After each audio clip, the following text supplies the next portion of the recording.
America has more parking spaces than people. Not houses, not apartments, parking spaces. From satellite view, entire American cities are shaped not by buildings, but by empty asphalt. Vast, silent, sun-baked land designed for cars that are not even there most of the time. This wasn't an accident, it was a choice.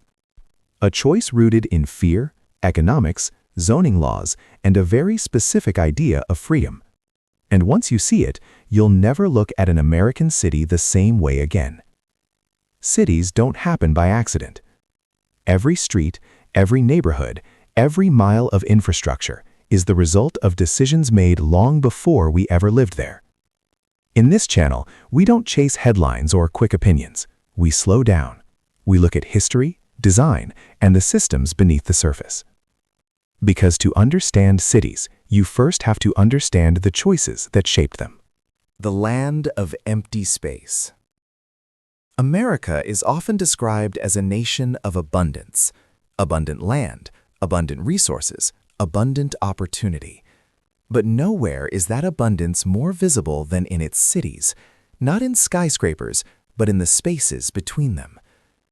Parking lots dominate the American urban landscape in a way that is almost unmatched anywhere else on Earth. In many downtowns, parking occupies more land than offices, housing, parks, and public buildings combined. In some cities, there are 3 to 8 parking spaces for every single car. To understand how this happened, we must first understand a uniquely American relationship with land: the frontier mentality. From its earliest days, the United States developed with space as its defining feature. Unlike older European cities shaped by walls, scarcity, and centuries of layering, American cities grew outward, not upward. Land was cheap, expansion was endless, density felt unnecessary. This mindset deeply influenced how American cities were planned. Streets were wide, blocks were large, distance was normalized, and eventually, the automobile didn't disrupt the city, it completed it. When cars arrived in the early 20th century, American cities didn't resist them, they adapted eagerly. The car as an urban assumption. In many parts of the world, cars arrived as a problem to be managed. In America, cars arrived as a promise to be fulfilled. By the 1920s, urban planners, business owners, and politicians increasingly assumed that every person would arrive everywhere by car. Not occasionally, not optionally, always. That assumption quietly rewrote the city. If everyone drives, then every destination must store cars. If every destination stores cars, then land must be sacrificed. And if land is cheap, the sacrifice seems invisible. Parking did not grow organically, it was mandated. The birth of parking minimums. Beginning in the mid-20th century, cities across America introduced zoning laws that required a minimum number of parking spaces for every type of building. Apartments, stores, offices, churches, hospitals, schools. These rules were not suggestions, they were legal requirements. Build less parking than required, and your project would not be approved. Crucially, these minimums were rarely based on real usage data. Instead, they were based on hypothetical peak demand, the busiest possible moment, often imagined rather than measured. A shopping center had to provide enough parking for the busiest shopping day of the year. An office building had to provide parking as if every employee drove alone. A movie theater had to prepare for a sold-out premiere, even if it happened once. The result was predictable: chronic overbuilding. Asphalt as policy. Over time, parking became one of the largest public policy experiments in American history, mostly unnoticed. Cities subsidized parking indirectly by forcing private developers to build it. The cost didn't disappear. It was embedded into higher rents, higher prices, and more land consumption. Parking shaped buildings themselves. Stores were pushed away from sidewalks. Homes were spread farther apart. Cities became wider, not denser. And as cities spread, driving became mandatory, reinforcing the cycle. This is the core paradox of American parking. Parking is built because people drive. People drive because everything is built around parking. Once locked in, the system became self-sustaining. The invisible cost. From the air, parking lots look neutral, empty, passive. But on the ground, they actively shape daily life. They increase walking distances. They reduce street life. They raise temperatures through heat absorption. They drain water into overloaded systems. They consume land that could house people. In many American cities, parking is the single largest land use category, and yet most of the time it sits empty. How zoning laws locked in parking. Parking did not take over American cities because people demanded it. It took over because the law required it. To understand why American cities look the way they do today, spread out, car-dependent, dominated by asphalt, we have to look not at architecture first, but at regulation, at paperwork, at rules written decades ago, often with good intentions, but enormous consequences. This is the hidden story of parking, a story not of engineers, but of zoning codes. Cities before parking rules. In the early 20th century, American cities were dense, mixed, and walkable by default. Homes sat above shops, offices stood next to apartments, streets were narrow, busy, and social. People walked, used streetcars, or lived close enough that distance barely mattered. Parking existed, but it was informal. Cars were parked along streets, behind buildings, or in small private garages. There were no formulas, no ratios, no mandates. And most importantly, no assumption that every person would arrive by car. That assumption came later. The birth of modern zoning. The modern American zoning system was born in the early 1900s, officially crystallized in 1926 with a Supreme Court decision that upheld local zoning authority. The goal was simple and at the time widely supported. Separate incompatible uses. Factories should not sit next to homes. Noise should be separated from quiet. Smoke should be kept away from schools. Zoning divided cities into categories: residential, commercial, industrial. At first, zoning said nothing about parking. But zoning planted the seed. Because once uses were separated, distance increased. And once distance increased, cars became necessary. When cars became the default. By the mid-20th century, the automobile was no longer a novelty. It was a symbol of progress, independence, and modern life. Post-war America embraced the car fully.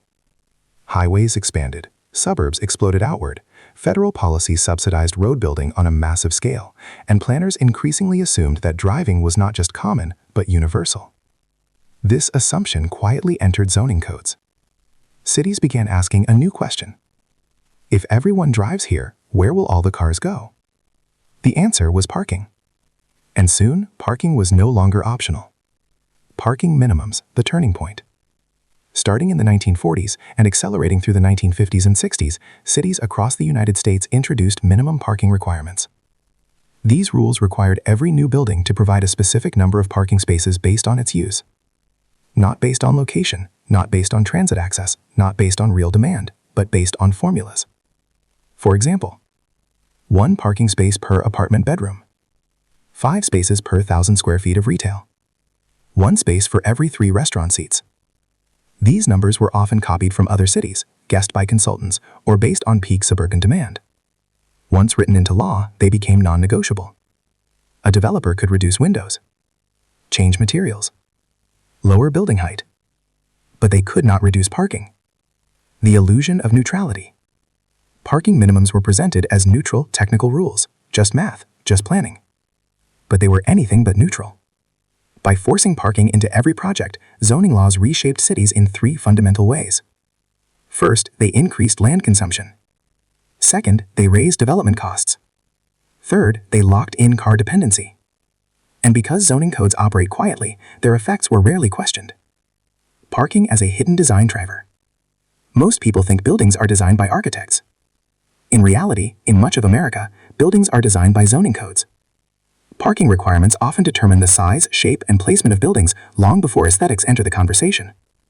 If a small store must provide dozens of parking spaces, the building must shrink to make room. If a housing project must provide parking for every unit, density collapses. This is why so many American buildings sit far back from the street, surrounded by asphalt. Not because architects prefer it, but because the law demands it. Why downtowns suffered. In older downtowns, parking minimums had devastating effects. Historic buildings could not comply. They were built before parking rules existed. They had no space for lots. When owners wanted to renovate or expand, they faced an impossible choice: demolish neighboring buildings for parking or abandon redevelopment. Many chose demolition. Entire blocks of historic urban fabric were flattened, not for buildings, but for empty space. Ironically, parking rules meant to support downtowns often hollow them out. The feedback loop. Once parking minimums spread, they created a powerful feedback loop. More parking made walking unpleasant. Unpleasant walking made driving necessary. More driving justified more parking. Over time, cities adapted to the rules rather than questioning them. Parking was no longer seen as a cost, it was seen as a right, and challenging parking requirements became politically dangerous. Fear of scarcity. One reason parking minimums survived for so long is psychological. Americans fear parking shortages intensely. The idea of circling for a spot feels like failure, like inefficiency, like loss of control. City officials, fearing backlash, often overcompensated, requiring more parking than anyone would realistically need. The safest political move was always to require more. The result was systematic overbuilding. Parking and power. Parking minimums also shifted power away from individuals and toward institutions. They favored large developers over small builders, suburban expansion over urban infill, chains over local businesses.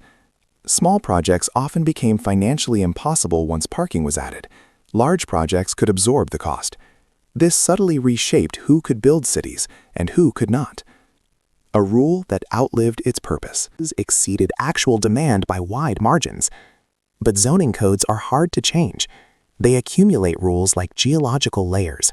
Each generation adds regulations without removing old ones. Parking minimums became default law, rarely questioned, rarely studied, and rarely justified. They were simply assumed to be necessary.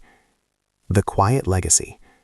Today, most Americans have never heard of parking minimums, yet these rules shape their daily lives. How far they walk, how much they pay for rent, how cities feel. Parking didn't conquer America through popularity. It conquered America through paperwork. And once written into law, it reshaped cities more thoroughly than any single architect ever could. Suburbs, shopping centers, and the parking ocean. If zoning laws wrote the rules, the suburbs turned those rules into reality. The American suburb is where parking stopped being an accessory and became the dominant feature of everyday life. Not hidden behind buildings, not tucked underground, but placed front and center, wide, flat, and unavoidable. To understand why American cities contain so much parking, we have to leave the downtown core and travel outward to the places where most Americans actually live, shop, and work. The post-war suburban explosion. After World War II, the United States entered a period of rapid economic growth. Millions of returning soldiers wanted homes. The federal government wanted stability. Developers wanted scale. The suburb offered all three.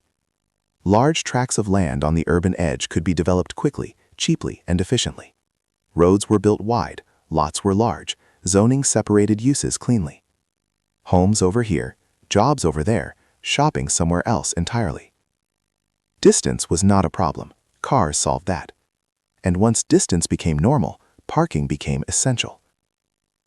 The shopping center revolution. Before suburbs, shopping was a street activity. Stores faced sidewalks, people arrived on foot or by transit. Suburbs broke that model. Early suburban developers realized something crucial. Shoppers did not want to hunt for parking. They wanted certainty. If parking was easy, they would drive farther. If it was free, they would stay longer. If it was abundant, they would return. This logic reshaped retail. The suburban shopping center was designed from the parking lot inward. The building was secondary. The lot came first. Why parking moved to the front? In traditional cities, parking was hidden. In suburbs, it was celebrated.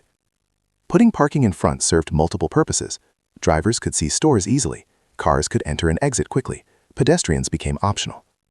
The building became a backdrop. The real interface was between car and storefront. This design was not accidental. It was efficient for vehicles. And efficiency, in suburban planning, was often defined solely through the lens of driving. The strip mall formula. By the 1950s and 60s, a standard suburban retail formula emerged. Wide arterial road, single-story buildings, large setback, massive surface parking. This formula was endlessly repeatable. It reduced construction costs, simplified approvals, maximized visibility from cars. Strip malls spread across the country, from coast to coast, barely changing in form. And every one of them came with a parking lot sized for peak demand, often far larger than actual need. Peak demand thinking. Suburban parking was designed around the busiest possible moment. The day before a major holiday, the Saturday afternoon rush, the once-a-year sales event. Designing for peak demand meant designing for emptiness most of the time. On an average weekday, large suburban parking lots are only partially used. Some remain almost entirely empty. Yet they occupy enormous amounts of land. The mall as parking monument. The enclosed shopping mall took parking to another scale. Malls were surrounded by vast seas of asphalt. From the air, they looked like islands in a dark ocean. This was deliberate. Malls competed not just on stores, but on ease of access. Parking capacity became a marketing feature. Enough spaces meant no anxiety, no circling, no friction. The mall promised a smooth, controlled experience, made possible by overbuilding parking. Convenience as an urban value. Suburban planning elevated convenience above all else. Not beauty, not efficiency of land use, not long-term adaptability. Convenience. Parking was a physical expression of that value. Walking longer distances across asphalt was acceptable because it happened after driving. The car insulated people from heat, rain, and scale. Human scale design was replaced by vehicle scale design. How parking reshaped behavior. Once parking dominated the landscape, it reshaped how people moved and thought.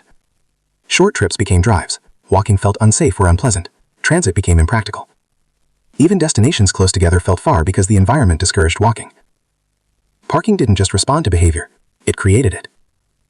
Suburbs and the economics of land. Suburban land was cheap, at least initially. This made parking seem harmless. Why not pave more if land was abundant? But cheap land encouraged wasteful patterns. As cities expanded outward, infrastructure costs rose. Roads, utilities, and services stretched thin. Parking helped make suburbs functional. Suburbs made parking unavoidable. Together, they formed a mutually reinforcing system. The environmental footprint. Each parking lot may seem small on its own, but collectively, suburban parking covers millions of acres. These surfaces absorb heat, increase flooding risk, and eliminate natural ecosystems. Rainwater runs off quickly, carrying pollutants into rivers and streams. Suburban parking is one of the least discussed but most widespread environmental impacts of urban design in America. Why the pattern spread everywhere. The suburban parking model didn't stay in suburbs. As suburban retail succeeded, cities tried to copy it. Downtowns widened streets. Buildings were demolished for surface lots. Urban areas adopted suburban assumptions. Parking standards written for low-density areas were applied everywhere, regardless of context. The result was uniformity. Cities that once had distinct forms began to look increasingly similar. The normalization of the parking ocean. Over time, Americans grew used to this landscape. Children learned to navigate parking lots before sidewalks. Driving became instinctive. Parking became invisible. When something becomes invisible, it becomes unquestioned. The parking ocean didn't feel designed, it felt inevitable. The cost of comfort. Suburban parking delivered comfort and predictability, but at a price. It consumed land, discouraged density, weakened public space. And once built, it was difficult to undo.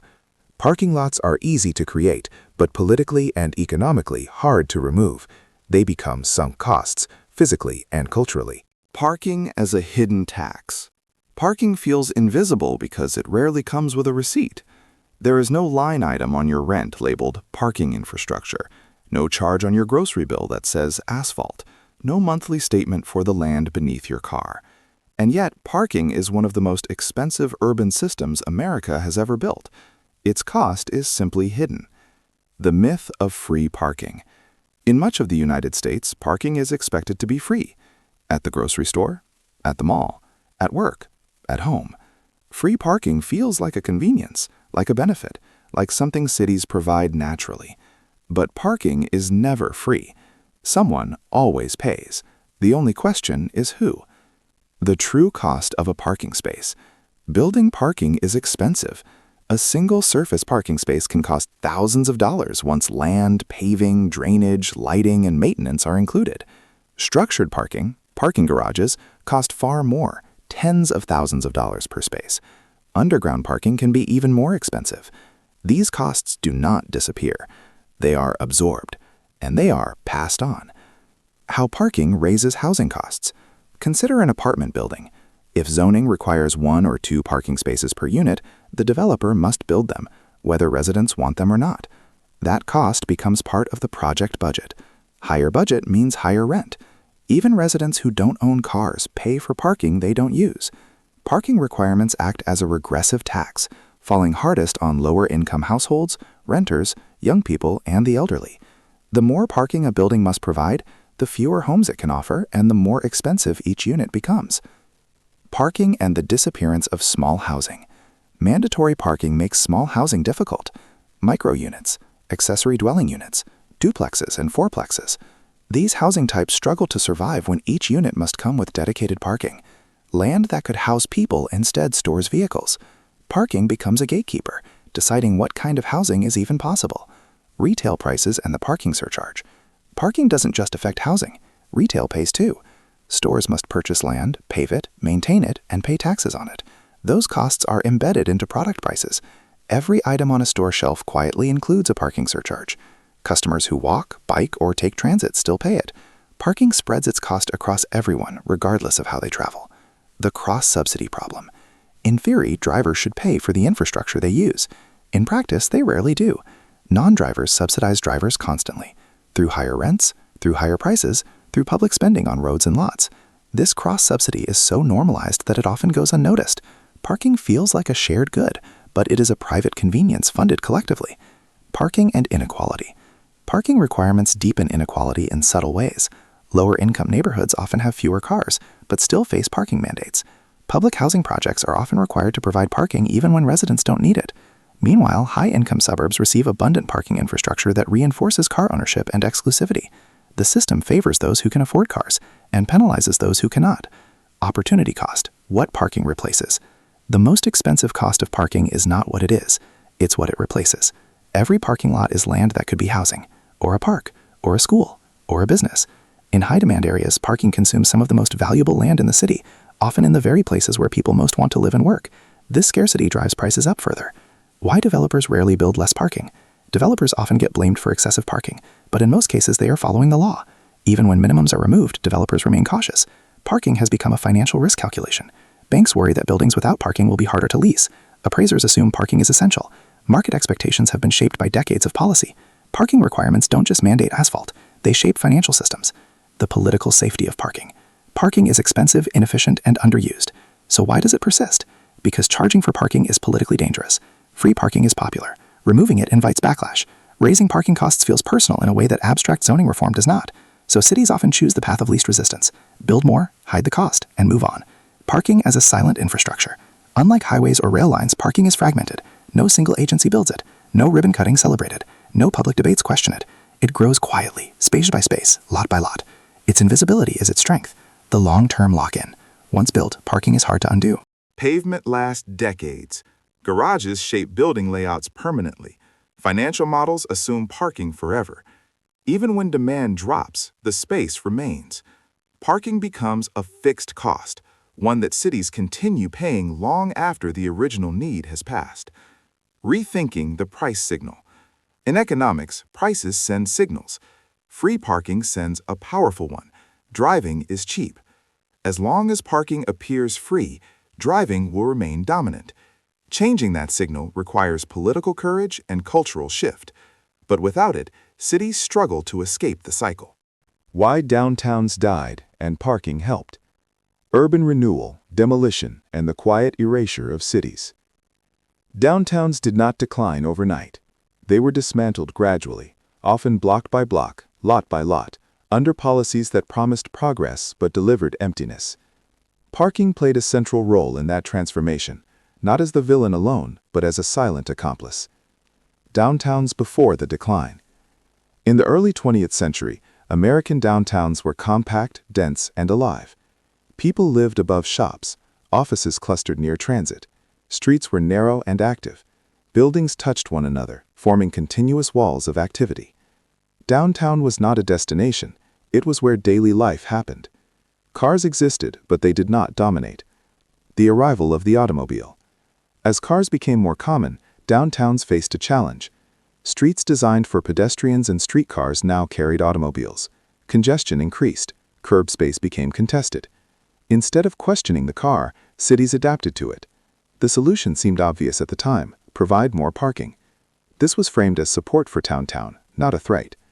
Urban renewal and the promise of modernization. After World War II, many American cities launched urban renewal programs. The stated goals were noble: eliminate blight, modernize infrastructure, revitalize downtowns. But the methods were blunt. Entire neighborhoods were declared obsolete, historic buildings were labeled inefficient, dense urban fabric was seen as outdated. Parking and highways were central to the vision of modernization. Demolition as a planning tool. Urban renewal made demolition easy. Federal funding encouraged clearing land rather than adapting it. Local officials believed modern cities required open space and automotive access. Buildings that could not provide parking were removed. What replaced them was often not new construction, but surface lots. Temporary solutions became permanent landscapes. Parking as a placeholder. Surface parking was cheap and politically safe.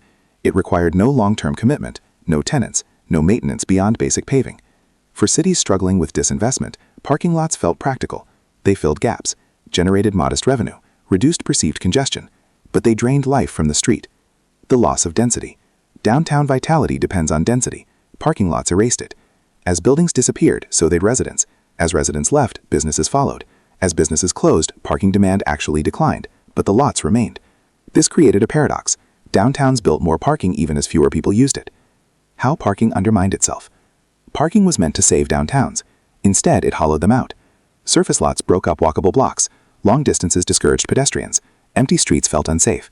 The more parking downtowns added, the less appealing they became. The freeway effect. Parking did not act alone. Urban freeways carved through downtown neighborhoods, often displacing low-income and minority communities. Highways delivered suburban commuters directly into city centers, where parking awaited. Downtowns were reshaped to serve drivers who did not live there. The city became a daytime workplace rather than a lived-in environment. A city for commuters. As downtowns prioritized commuters, they lost residents. Housing was demolished for offices and parking. Mixed-use buildings were replaced by single-purpose structures. After 5 p.m., streets emptied. The city became a place you left. Parking and the loss of history. Many buildings destroyed for parking were not replaced for decades, if ever. Architectural heritage vanished quietly. No fire, no disaster, just planning decisions. Once demolished, the memory faded. Parking erased history without drama. The myth of necessary sacrifice. At the time, these choices felt necessary. Cities believed they were competing with suburbs, that without easy parking, downtowns would lose shoppers and jobs. But parking did not stop suburban flight. It often accelerated it. The economic trap. Once downtown land was converted to parking, redevelopment became harder. Parking generated some revenue, but far less than buildings. Property values stagnated. Tax bases shrank. Cities became dependent on parking while simultaneously weakened by it. The human cost. Urban renewal displaced millions. Communities were broken apart. Social networks dissolved. Parking lots often replaced neighborhoods that had been stable, affordable, and culturally rich. The asphalt that followed carried no memory of what came before. The long recovery. Some downtowns have recovered. Others are still trying. Rebuilding density takes decades. Replacing parking with buildings requires political will, capital, and patience. The damage was not irreversible, but it was deep. How parking quietly reshaped urban nature. Parking lots are often described as empty, but environmentally, they are anything but. Beneath their stillness lies one of the most extensive human-made transformations of land in American history, one that affects temperature, water, air, and ecosystems in ways that are rarely visible yet deeply consequential. Asphalt as an artificial landscape. A parking lot is not neutral ground. It replaces soil with pavement, vegetation with mineral, absorption with reflection. Where natural land breathes, asphalt seals. This change alters how cities interact with the environment at a fundamental level. The heat island effect. One of the most visible impacts of parking is heat. Dark pavement absorbs solar radiation and releases it slowly throughout the day and night. Large parking lots can be significantly hotter than surrounding areas, sometimes by tens of degrees. This phenomenon, known as the urban heat island effect, is intensified by parking infrastructure. At night, when temperatures should fall, asphalt continues radiating heat. Cities remain warm, cooling costs rise, health risks increase. Parking turns cities into heat reservoirs. Human consequences of heat. Heat is not evenly distributed. Lower-income neighborhoods often contain more surface parking and fewer trees. This makes them hotter and more vulnerable during heat waves. Elderly residents, children, and people without air conditioning face higher risks. Parking, in this sense, becomes a public health issue. Water that no longer soaks in. Before pavement, rainwater soaked into the ground. Parking lots change that. Water now runs off rapidly, carrying oil, tire residue, heavy metals, and debris into storm drains and waterways. This increases flood risk, overwhelms infrastructure, and pollutes rivers and lakes. Cities spend billions managing runoff that parking helped create. Flooding and urban design. Even moderate rain can overwhelm areas dominated by pavement. Parking lots, especially large suburban ones, create sudden surges of runoff. Flooding that once would have been absorbed now becomes destructive. The more parking a city builds, the more it must invest in drainage, pumping, and flood control. The loss of urban nature. Parking lots replace ecosystems. Grasslands, wetlands, and forests are flattened. Wildlife corridors are severed. In suburban environments, parking is often one of the largest single contributors to habitat loss. Nature is fragmented into islands between asphalt. Air quality and vehicle behavior. Parking does not just store cars, it encourages their use. More parking means more driving means more emissions. Idling vehicles in lots contribute to local air pollution. Heat amplifies chemical reactions that worsen air quality. Parking indirectly affects respiratory health. Carbon footprint beyond driving. The environmental impact of parking extends beyond vehicle emissions. Producing asphalt and concrete is energy intensive. Maintaining parking requires resurfacing, lighting, and snow removal. Each parking space carries an embodied carbon cost long before a car ever parks there. The scale of the problem. Parking is often described as an individual amenity. In reality, it is a system. Across the United States, parking covers millions of acres, an area comparable to entire states. This scale makes its environmental footprint enormous, even if each lot seems insignificant. Why these impacts were ignored? For decades, environmental analysis focused on smokestacks and tailpipes. Parking fell outside the frame. It was seen as passive infrastructure, not an active environmental agent. As a result, its cumulative effects were underestimated. Climate change and feedback loops.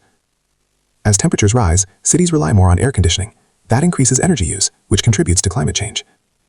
Parking intensifies heat, feeding the cycle. Flooding worsens with extreme weather, made more damaging by paved surfaces. Parking amplifies climate stress. Attempts at mitigation. Some cities have tried to soften parking's environmental impact. Trees and lots, permeable pavement, solar canopies. These measures help, but they do not address the root issue, scale. Mitigation treats symptoms, not causes. Rethinking land efficiency. The most sustainable parking space is the one that does not exist. Reducing parking demand through design, transit, and policy has far greater environmental benefits than improving parking design alone. This requires a shift in thinking. The psychology of parking and American freedom. Why empty space feels like a right. Parking is not just infrastructure, it is emotional.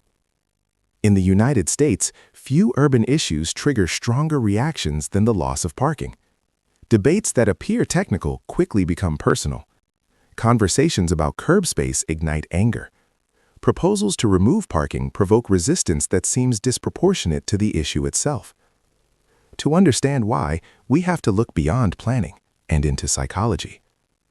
The car as an extension of the self. In American culture, the car has long represented independence. From the open road to the suburban driveway, driving is associated with control, autonomy, and personal freedom. The car is private space in public, a moving room, a symbol of self-reliance. Parking, then, becomes an extension of that freedom. If the car is yours, the space to store it feels like it should be yours too. The fear of inconvenience. At the core of parking anxiety is fear, not of loss, but of inconvenience. The fear of circling, the fear of being late, the fear of walking farther than expected. These small frustrations feel magnified because they break a promise American cities have long made, that driving will be easy. When parking is threatened, the promise feels broken. Scarcity and anger. Psychologically, parking triggers scarcity thinking. A limited resource, visible and immediate, creates competition. Seeing someone else take a spot feels personal. Losing a space feels unfair. This reaction is not unique to parking, but parking makes it constant. Every trip becomes a micro-contest. Parking as entitlement. Over decades, free and abundant parking became normalized. When something is always available, it stops feeling like a service and starts feeling like a right. Charging for parking feels like a penalty, even when it reflects real cost. Removing parking feels like taking something away, even if it was never guaranteed. Identity and resistance to change. For many Americans, driving is tied to adulthood, work, and dignity. Policies that reduce parking are often interpreted as moral judgments rather than logistical changes. Not as, we want different land use, but as, we don't want people like you. This framing fuels resistance. The role of habit. Habit is powerful. When daily life is organized around driving, alternatives feel risky. Walking feels slow. Transit feels unreliable. Change feels disruptive. Parking supports habit by maintaining the status quo. Suburban experience and expectations. In suburbs, parking is abundant by design. People grow up expecting to park directly in front of destinations. Urban environments that offer fewer spaces feel hostile by comparison. Expectations formed in one landscape shape reactions in another. Political narratives around freedom. Parking debates often echo broader narratives about freedom and control. Reducing parking is framed as government interference. Pricing parking is framed as punishment. These narratives persist even when changes improve access, safety, or economic health. Parking becomes symbolic. Why data often fails. Studies show that parking oversupply is inefficient. But data rarely changes minds on its own. Parking debates are emotional first, rational second. Policy that ignores psychology tends to fail. The comfort of predictability. Abundant parking provides predictability. You know where you'll stop. You know how long it will take. You know what to expect. Removing that certainty creates anxiety, even when alternatives exist. Generational shifts. Younger generations show different attitudes. Car ownership is declining in some urban areas. Preferences shift toward walkability and proximity. But the built environment lags behind cultural change. Parking reflects older assumptions. The challenge of transition. Changing parking policy is not just about land use. It's about reshaping habits, expectations, and identity.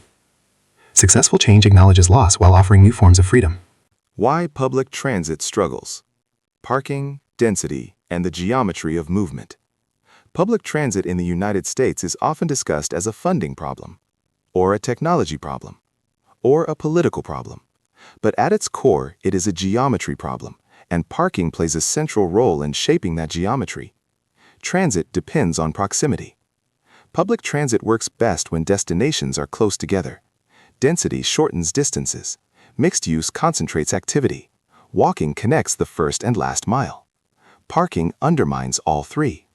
By spreading buildings apart, parking increases the distance transit must cover and the distance people must walk.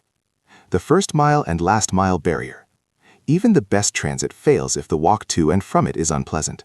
Parking lots widen streets, reduce shade, increase exposure to heat and traffic. A 10-minute walk through asphalt feels longer than it is. Parking quietly breaks the chain that transit depends on. Low density, low ridership. Parking minimums limit how many people can live or work near transit stops. Land that could hold housing or offices is instead dedicated to vehicle storage. Fewer people nearby means fewer riders.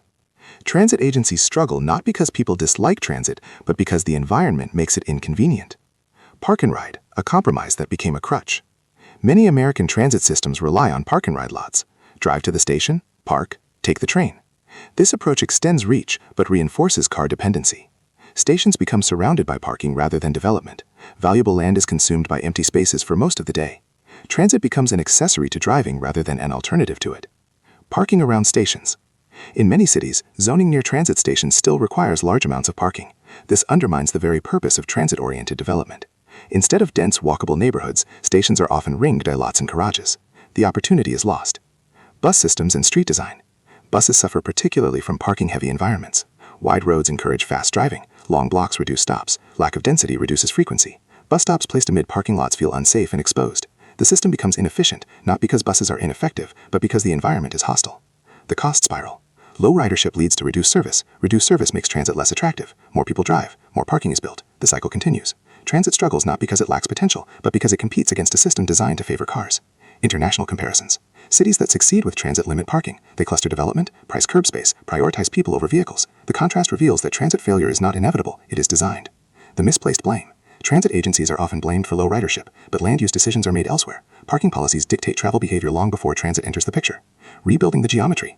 Improving transit requires changing the physical structure of cities. Shorter distances, more people near stations, less land devoted to parking. Without this, transit investments underperform. The role of expectations. When driving is easy and parking is free, transit must be perfect to compete. Any inconvenience feels unacceptable. Parking sets an unrealistic benchmark. Cities that are removing parking. What happens when the rules change? For decades, parking policy in the United States barely changed. It was copied, reused, and rarely questioned. But in recent years, a quiet shift has begun. Some cities are no longer asking how much parking they need. They are asking whether they need to require it at all. The end of parking minimums. The most significant change in parking policy is deceptively simple: removing minimums. This does not ban parking. It does not eliminate cars. It removes the mandate. Developers are allowed to decide how much parking makes sense. This single change can unlock decades of constrained urban form. Minneapolis. Housing first. Minneapolis became one of the first major U.S. cities to eliminate parking minimums citywide. The goal was housing. By removing parking requirements, small apartment buildings and infill projects became feasible again. Land previously consumed by parking could hold homes. Early results showed increased flexibility, lower development costs, and more housing options. Parking did not disappear. It became proportional. Buffalo, undoing the past. Buffalo, a city shaped deeply by urban renewal and parking, removed parking minimums to encourage reinvestment. Historic buildings once blocked by compliance issues could finally be reused. Downtown land stopped defaulting to surface lots. The change acknowledged a truth. Parking had already done enough damage. Houston. Informal flexibility. Houston never formally adopted traditional zoning. While not a model city in many respects, its approach to parking has allowed more flexibility. Developers adjust parking based on demand rather than mandates. The result is not perfect, but it demonstrates that cities can function without rigid parking rules. Tokyo. Proof of concept. Tokyo offers a powerful contrast.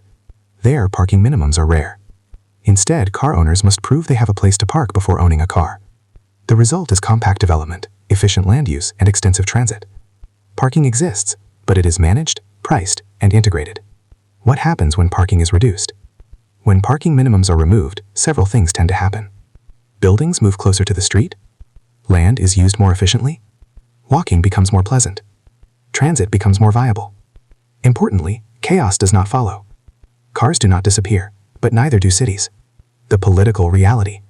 Removing parking minimums is easier than pricing parking. It avoids directly confronting drivers. It shifts decisions to the market. This makes it politically feasible, though still controversial. Early resistance, long-term acceptance.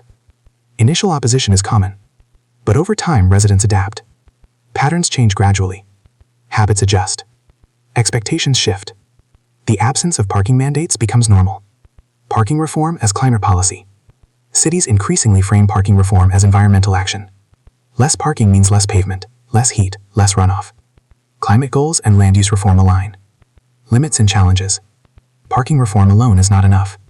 Transit, housing, and street design must evolve alongside it. But removing minimums is often the first domino. A shift in values. These cities represent a shift in urban values. From abundance of storage to efficiency of space. From vehicle convenience to human experience. The change is slow, but real. What America could become. Cities after parking stops being the default. Parking shaped American cities not because it was inevitable, but because it was assumed. For decades, planners, lawmakers, developers, and residents shared a single belief: that every place should be reachable by car, and every car should have a place to rest. That belief became embedded in concrete, asphalt, and law. But beliefs can change, and when they do, cities change with them. Reclaiming urban land. Imagine if even a fraction of parking land were reclaimed, not eliminated overnight, not banned, simply repurposed where it no longer serves its original purpose. Surface lots could become housing. Garages could be adapted. Streets could narrow. This is not radical. It is incremental. Gentle density. The future of American cities is unlikely to resemble Manhattan. Instead, it may resemble something quieter. Small apartment buildings, mixed-use streets, homes close to daily needs. This is often called gentle density, growth without disruption. Parking reform makes it possible. Cities that work at human speed. When parking recedes, cities slow down. Walking becomes comfortable. Streets feel safer. Public space returns. Movement shifts from vehicle speed to human scale. Cities become places again, not just systems. Economic resilience.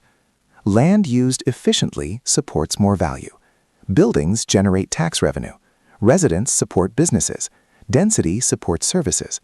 Parking-heavy cities struggle financially. Human-scaled cities endure. Housing and choice. Reducing parking mandates expands housing options. Not everyone wants or needs a car. Cities that allow this choice become more inclusive. Housing becomes more attainable. Neighborhoods become more diverse. Environmental repair. Less pavement means cooler cities. More trees, more permeable ground, healthier waterways. Parking reform becomes climate adaptation, not just planning policy. Cultural adjustment. Change will not be instant. Parking expectations formed over generations will take time to shift, but cities evolve through use. What feels unfamiliar today becomes normal tomorrow. The role of design. Design matters. Removing parking without improving streets fails. Success requires thoughtful planning, safe sidewalks, shade, transit, and flexibility. Cities must earn the change. The question of freedom. For generations, freedom was equated with driving. The future may define it differently. Freedom is proximity, freedom is access, freedom is choice. Parking reform does not remove freedom, it reframes it. Learning from the past. American cities were not always dominated by parking. They were shaped that way. Understanding that history creates agency. What was designed can be redesigned. A quiet transformation. The transformation ahead will not be dramatic. No single moment, no grand announcement. Just fewer empty lots, shorter walks, more life between buildings. Closing thought. Parking once promised efficiency and freedom. It delivered convenience, but at a cost. The next chapter of American cities will not be written in asphalt. It will be written in how we choose to use space. Once you notice parking, you can't unsee it. Every empty lot tells a story about a choice we made, often decades ago, about what cities were supposed to be for and who they were supposed to serve. Some people see parking as freedom, others see it as wasted potential. So here's the real question for American cities going forward. Should urban land be designed for storing cars or for supporting human life? Tell us what you think, because the future of American cities is still being decided, one parking space at a time. For most of the last century, American cities were built around a simple assumption, that space was endless and cars would always come first. Parking made that assumption feel natural, invisible even. But cities are not static. They reflect the values of the era that built them. Today, many American cities are quietly asking a different question, not how to add more parking, but what that land could become instead. More housing, more neighborhood life, more choices in how people move. Some see this as progress, others see it as loss, and that tension may define the next chapter of American urban life. So here's the real question worth debating. Should cities continue to design space around vehicles or around the people who live there? There's no single right answer, but how we answer it will shape American cities for generations.